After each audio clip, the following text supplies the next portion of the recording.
Não existe ESG sem compliance. E o compliance tem que evoluir permanentemente. Por isso é tão importante esse encontro, para compartilhar experiências e aprender com as melhores práticas do mercado. Nosso programa de integridade tem um valor essencial para o desenvolvimento dos nossos negócios. A importância do G, a gente fala muito, e no IBGC, Instituto Brasileiro de Governança Corporativa, pode parecer que nós somos suspeitos, mas a verdade é que sem a governança não tem projetos nem do S e nem do E, nem da parte ambiental e muito menos da parte social. A boa governança tem que permear todos os projetos ligados a ESG. O ESG é parte da estratégia da companhia. Se ele não for parte da estratégia da companhia, ele não vai ter resultados positivos. E o conselho é onde a estratégia é aprovada, onde a estratégia é discutida junto com a alta gestão da companhia. Então, se o conselho, nossa experiência é que se o conselho não coloca na agenda os temas ESG com muita ênfase e acompanha e cobra, as coisas definitivamente não acontecem. Porque ESG tem tudo a ver com liderança. Então, liderança começa no conselho e passa por todos os órgãos de gestão, de governança da companhia. Mas tem momentos de decisão que você eventualmente tem que sacrificar o resultado do curto prazo para poder construir esse valor no longo prazo. E, de novo, aí entra a visão estratégica do Conselho. Então, por todas as razões, o Conselho é fundamental, de fato, mas o Conselho como colegiado, né? Então, é importante que o colegiado todo esteja consciente. As empresas têm um papel também na educação, na preparação da população como um todo para lidar com os temas ESG.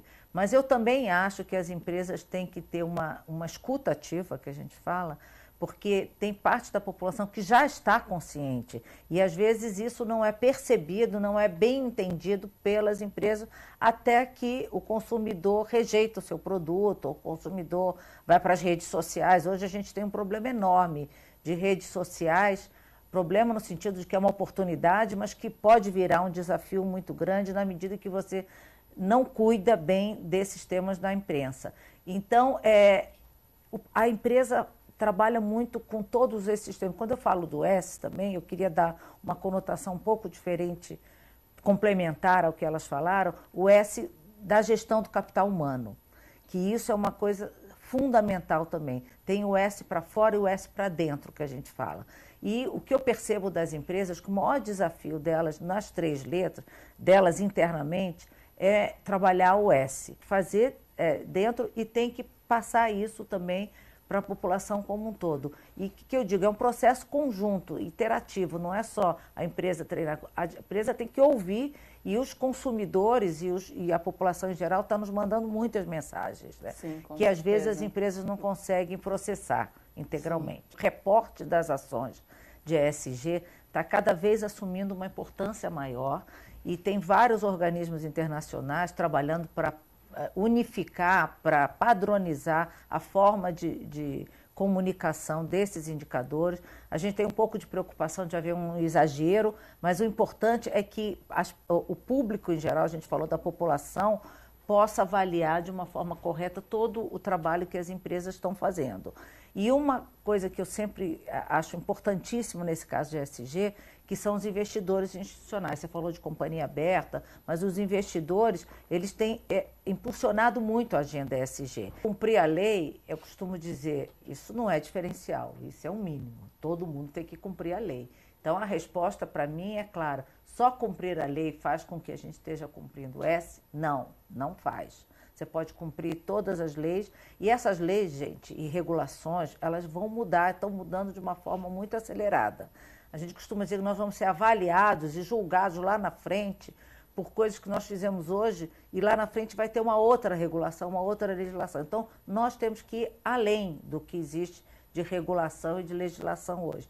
E no caso do S, especificamente, tanto para fora quanto para dentro, como eu falei, uma transformação, não é só cumprir a legislação trabalhista no caso dos seus empregados, trazê-los todos para participar desse projeto junto. Se a gente realmente não instituir uma governança consistente, né, para dar transparência ao que a gente faz, a gente não consegue realmente atingir os objetivos e passa pelo risco realmente de parecer reputation washing ou greenwashing.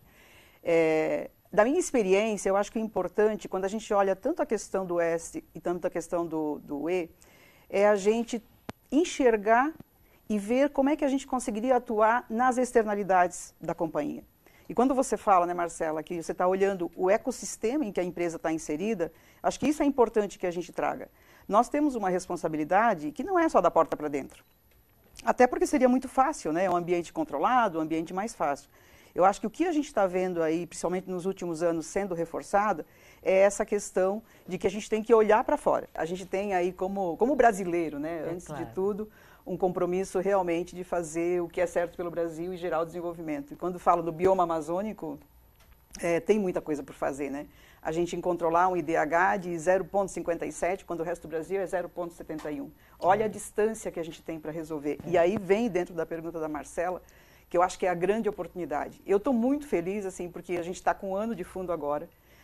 Agradecer à JBS ter tido essa questão de olhar para além da cadeia dela, que eu acho que ela realmente olhou para as externalidades que o Brasil tem, e ter podido realmente fazer um trabalho de construção desde a base zero. Então, a gente se preocupou com governança, se preocupou em definir os pilares principais, e a gente trabalha com 3 pilares, né? Porque é o que a gente acredita que tem que trabalhar de forma conjunta para olhar o meio ambiente, mas também respeitando o social. Então, a gente tem o pilar de restauro e conservação, tem o desenvolvimento socioeconômico das comunidades, que é olhando a bioeconomia e respeitando a biodiversidade da floresta, e ciência e tecnologia, porque não se faz nada sem ciência e tecnologia. Esse eu acho que é o grande ponto realmente que a gente tem que trabalhar, trazendo inovação, trazendo novas ideias. Não adianta a gente resolver o problema do desmatamento, o problema da floresta em pé, se a gente não dá uma condição de vida adequada para as pessoas. Então, o desenvolvimento ambiental tem que vir junto com o social. E é isso que a gente está olhando nos projetos. A gente tem uma estratégia do fundo definida, o Conselho Consultivo tem o papel de garantir que tudo que a gente esteja fazendo esteja alinhado com essa estratégia e com os pilares, e o Comitê Técnico nos ajuda a selecionar projetos e também avaliar a melhor forma. Inclusive quando vem projetos que não estão totalmente prontos, né? Porque a gente sabe que tem muita oportunidade e nem sempre existe uma experiência local, regional, de fazer esses projetos estruturados. Quando a gente olha ESG associado com compliance, que não dá para fazer. Como a Leila falou, nas empresas talvez seja mais fácil, porque é um processo mais interno, mas quando eu olho para fora, é possível fazer. E eu acho que a iniciativa privada está levando essa experiência. Sim. Eu tenho dito que sociedade civil, né, mais questão, né, política e a questão de iniciativa privada são os grandes responsáveis para fazer a coisa acontecer, né? É um papel dos executivos, a gente é meio missionário, né? Então a Leila falou, já estou ouvindo demais, mas assim, é através da repetição.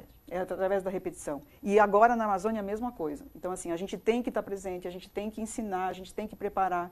Eu acho que essa é uma carência e que eu acho que as empresas perceberam que tem um grande caminho de transformação se engajarem nisso. Na Friboi a gente trabalha há 10 anos com compliance socioambiental, no qual a gente garante que os nossos produtos, ou seja, a nossa matéria-prima, ela não vem de áreas com desmatamento, ela não vem de áreas que tenham, que sejam de comunidades de povos indígenas, as terras indígenas, não vem de unidades de conservação.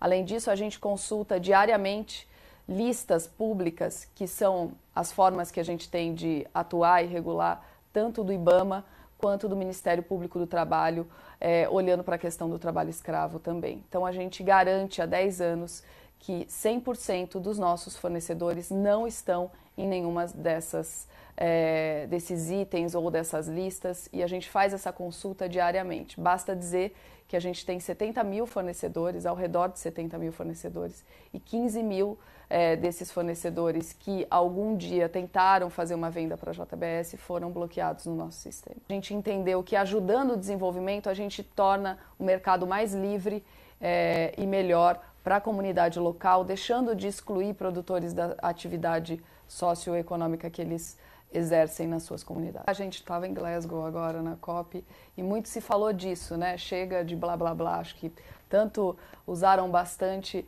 a referência da Greta falando isso, mas as empresas, o setor privado, todos começaram a dizer chega de blá blá blá, vamos na prática. Então eu acho que eu represento aqui, de certa forma, olhando para a Friboi e para o negócio em si, é o ESG na prática, né? Ou até o ASG, que é o ambiental, é o social e a governança. A garantia que a gente dá é justamente, toda empresa ela quer ter o maior número de fornecedores possível para garantir uma cadeia abastecida e um lucro. Obviamente a gente mora e trabalha num mundo e num mercado que o capitalismo gera e pede o lucro. E nesse sentido, a gente justamente veio nos últimos 10 anos bloqueando fornecedores, deixando de ter fornecedores, para que a gente se adequasse às regras e ao compliance socioambiental.